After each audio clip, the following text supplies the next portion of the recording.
Selamat pagi anak-anak. Gimana hari ini kabarnya? Sehat ya? Mudah-mudahan kalian sehat. Sebelumnya ada yang nggak hadir ataupun Bapak absen dulu ya. Andin, Ciko, Rangga. Rangga kemana Rangga? Sakit. Oh. Udah berapa hari sakitnya? 3 hari ya. Ya udah kalau bisa kalian tengok ya teman kalian yang sakit itu. Baik, sebelum memulai pelajaran, alangkah baiknya kita berdoa dulu ya. Silakan untuk ketua kelas bisa dipimpin doanya. Cukup ya. Sebelum Bapak membahas materi pertemuan sekarang, Bapak akan mengulas sedikit tentang pertemuan kemarin ya. Ada yang masih ingat kemarin Bapak membahas apa? Ya, betul sekali. Kemarin itu kita membahas tentang organisasi pergerakan pada masa pemerintahan Jepang. Nah, kira-kira ada yang masih ingat nggak apa aja nih organisasi organisasi pergerakan pada masa pemerintahan Jepang itu? Silakan Sophie. Betul sekali ya, Fuji Inkai. Fuji Inkai itu merupakan organisasi khusus wanita yang bergerak di bidang-bidang sosial. Nah, Fuji Inkai ini bertugas untuk membinasakan buta huruf. Jadi agar semua masyarakat itu bisa membaca supaya pintar seperti kalian ini. Kemudian organisasi ini juga bergerak untuk membangun fasilitas kesehatan maupun pendidikan. Nah, cukup ya. Sekarang Bapak akan mulai ke materi yang akan Bapak bahas. Untuk materi kali ini, Bapak akan menjelaskan tentang kebijakan pemerintahan Jepang di Indonesia. Nah, ada yang tahu kebijakan pemerintahan Jepang di Indonesia itu apa saja? Yang pertama itu ada 3 bagian ya. Yang pertama ekonomi, militer, dan juga sosial.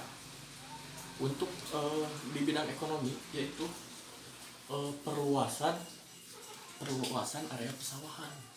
Karena kenapa Jepang melakukan perluasan area persawahan? Karena Jepang merasa bahwa pasokan beras ini tidak mencukupi kebutuhan, sehingga Jepang memerintahkan kepada petani-petani di Indonesia untuk memperluas area persawahannya. Kemudian ada pengawasan pertanian dan perkebunan.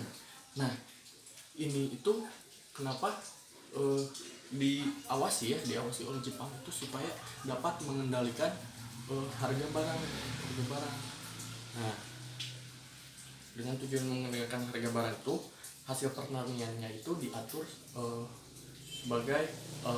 diatur menjadi 40% untuk petani, 30% untuk dijual kepada pemerintahan Jepang tetapi dengan harga yang murah. Kemudian 30%-nya lagi diserahkan kepada lumbung desa. Yang kedua yaitu ada militer. Nah, untuk militer ini ada sangkut pautnya kepada pertemuan kemarin ya, tentang organisasi. Ada juga di militer itu organisasi Heiho maupun peta yaitu untuk bertujuan memperkuat pertahanan yang ada di Indonesia maupun dari darat, laut, dan juga udara. Kemudian ada juga nih organisasi semi militer. Salah satunya gerakan 3A. Ada yang tahu apa aja gerakan 3A itu? Ya, betul sekali ya. Gerakan 3A itu merupakan Jepang Cahaya Asia, Jepang Pemimpin Asia, juga Jepang Pelindung Asia. Nah, organisasi ini bertujuan itu untuk mengendalikan bangsa agar lebih mudah diatur oleh pemerintah Jepang. Itu kemudian ada juga ya Pusat Tenaga Rakyat ataupun Putra, yaitu ini tuh menjadi pengganti gerakan 3A dengan tujuan menaikkan semangat bangsa Indonesia untuk membantu pemerintahan Jepang untuk melawan sekutu. Kemudian yang terakhir itu ada di bidang sosial ya. Di bidang sosial itu contohnya ada sampai sekarang ya, yaitu adanya RT atau rukun tetangga. Nah, rukun tetangga ini dimaksudkan agar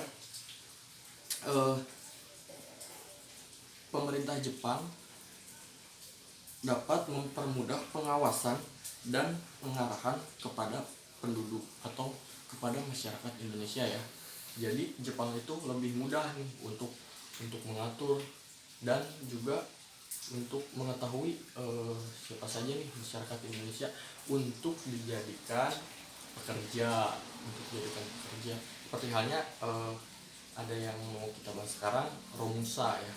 Kemudian ada Romusa itu awalnya tuh sukarela untuk kerja atau bertani. Nah tetapi kesini menjadi secara paksaan karena perluasan daerah peperangan Jepang. Jadi Romusa itu secara paksaan dan juga diperlakukan tidak layak lah. Kalian tahu sendiri mungkin ya, seperti halnya kerja rodi yang dilakukan oleh Belanda.